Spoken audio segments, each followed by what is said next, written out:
4, 3, 2, 1. Go! Boys and girls, I hope you're doing well.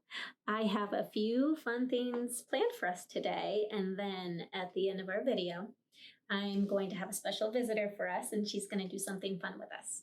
Okay, but before we start all of that, we're gonna do our breathing techniques that we've been doing. Okay, so last week we did our dragon breathing, right? So that's where we put our hands up by our mouth and we breathed in real deep, and then we said, right? So we're gonna do that 3 times. Okay, so put your hands up, breathe in. So that's 1. Okay, here we go. Let's do 2. That's 2. Now let's do our last one together. Put your hands up by your mouth and you did it. Thank you for breathing with me. Nice job. So the first thing I want to show you is this big number here. Okay, we have a 5 and a 3. Okay, so that makes 53. I wrote this down because that's how many books we have read on Epic. Okay, and I am so proud of you guys. So give yourselves a pat on the back. This is awesome. Do you think we can make it to 100? I think we can. So let's keep reading. Okay, let's try and get this number all the way up to 100. All right? All right, so the next thing I want to do is our morning message. All right, just like we do at school. So you can read it with me at home. All right? And we'll start at the top and we can read it together. Okay, so here we go. Dear Head Start, good morning. Today is Tuesday. And if it's not Tuesday when you watch this video, that's okay. What does this mean? Love, Miss Chatney. So this right here, this gesture, okay, what does that mean? What does that mean to you? That usually means good job, right? Thumbs up, good job. And we usually do that without talking. We just give each other a thumbs up, right? So you know how we have been talking about insects lately, right? So insects, they like to communicate without talking, right? Just like how I showed you my thumbs up, right? That's how humans will talk. That's how we'll communicate without actually talking. All right, so one insect that will communicate without talking is a bumblebee. They like to do a dance, and I have a helper today that's going to show us how bumblebees dance and communicate without talking. So, helper bumblebee, come on out. Good job. Other insect I want to talk about are ants. So if you've ever been outside and seen an ant before, sometimes they like to follow each other in a nice straight line, right? They like to play follow the leader. So my helper is going to show us how ants like to march and follow each other in a straight line. Okay, so helper, come on out.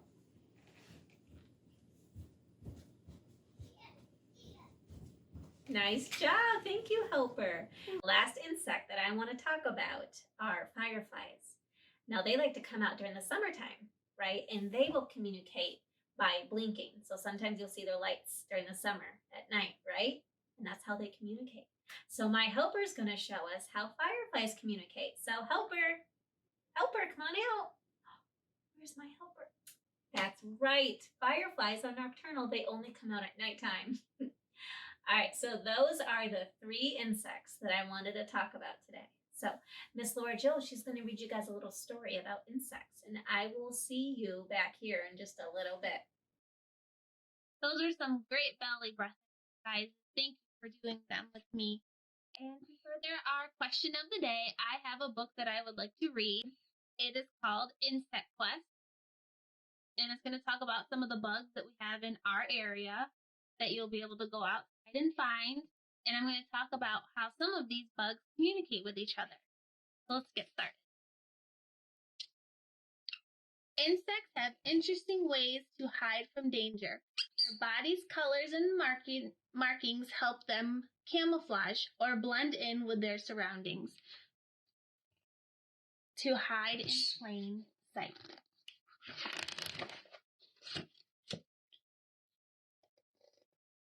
There's something different about this leaf Do you see it too? This is called a Luna moth.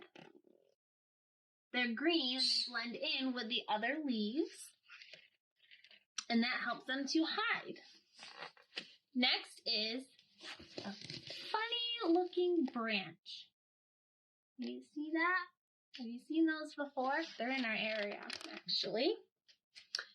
The walking stick.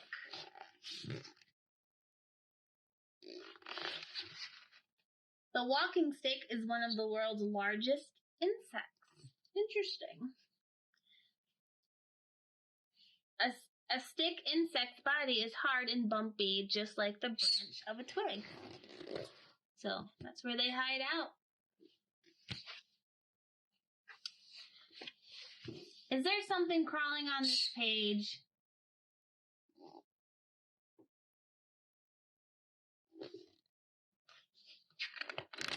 Kind of hard to see. It's a honeybee. Honeybees like to communicate by dancing. So when they're talking to each other, or you see a bumblebee dancing, it means they're talking to another bee. What is resting over there on those leaves? Ooh, that's a tricky one. Do you see them? It's a grasshopper. I try to catch these in the yard, but they jump so high. It says here that they jump 20 times their body length. So that means they jump really, really, really high. And they're green, but I've seen brown ones too. 1, 2, 3, 4, 5. Let's hide and seek with a butterfly. Do you guys see a butterfly in that picture? It's a leaf-wing butterfly. Those must be really tricky to see. I haven't seen those very often. They are difficult to spot because they typically look like leaves. And they live on branches or even in the ground. So I'll have to get a magnifying glass out to see those guys. Let's take a closer look at this one. Looks like he's hiding in the grass. Do you see him? It's a praying mantis. Praying mantis colors and bodies help them blend into green leaves. They can turn their heads almost all the way around to see behind them. This helps praying mantis look around to find something tasty to eat. How far can you turn your head? Not all the way around, huh? Ooh, this is a tricky one. Look at those flowers. Can you find the bug in the flowers? You guessed ladybug. You are right. These are common, aren't they? With the red shells and the black dots. When it flies, it beats 85 times every second. So like your heartbeat, and they flutter. It's really, really fast. Today we found insects that can use camouflage to hide from predators. Can you remember their names?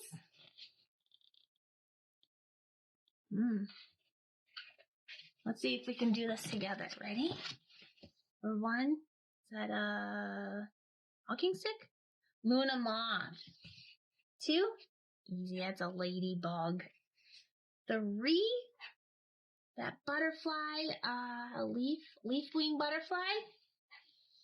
Easy, he's a praying mantis. Oh, and we know this guy, grasshopper. And of course, our bumblebees. Oh, and there's that walking stick.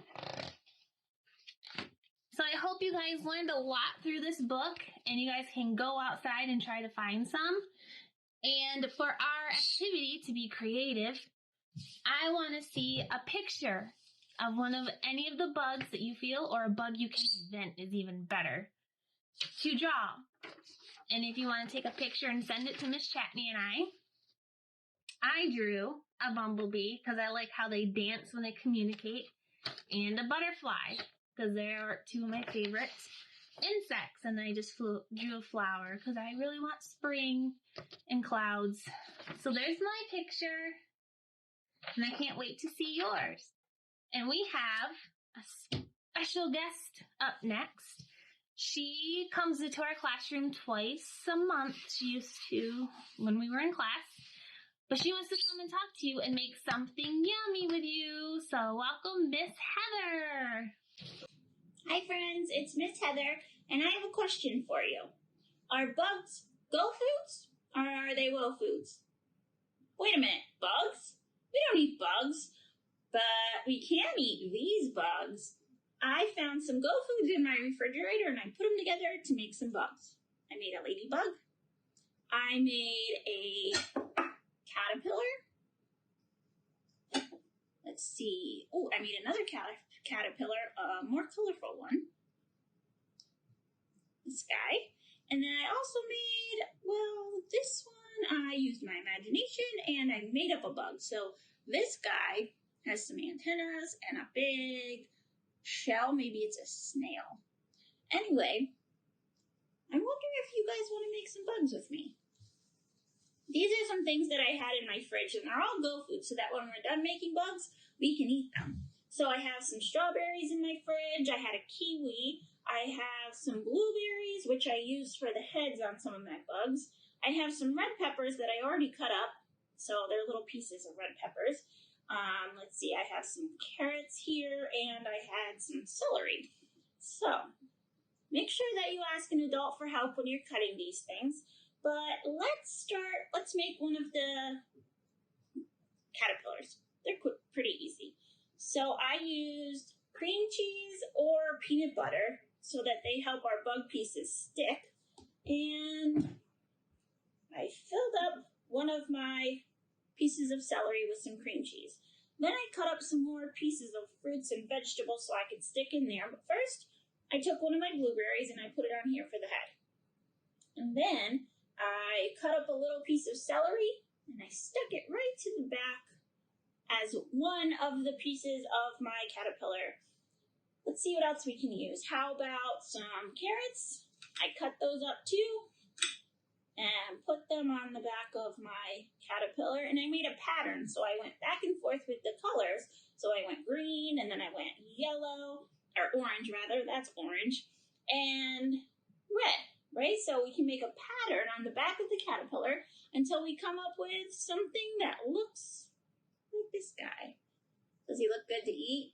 So I probably wouldn't eat it all together because the blueberry with the celery is kind of strange, but I would take the blueberry off and eat the rest of it. Sounds delicious, right?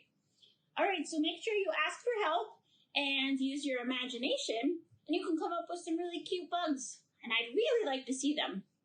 So if you do make some bugs at home, why don't you post them to the Facebook page for the Bradford Tioga Head Start. Ask your parents for help. Thanks, guys. I hope you have fun. See you later. Bye. Thank you, Miss Heather. I hope you guys enjoyed that. And I hope you enjoyed our video. But that's it. That's all we have planned for today. Okay? So now it's time to wrap up, right? So when we wrap up, we wish each other well. So you can put your hands right on your heart. All right? And we can sing our well-wishing song. All right? Here we go. We wish you well. We wish you well. All through the day today, we wish you well. Bye, boys and girls.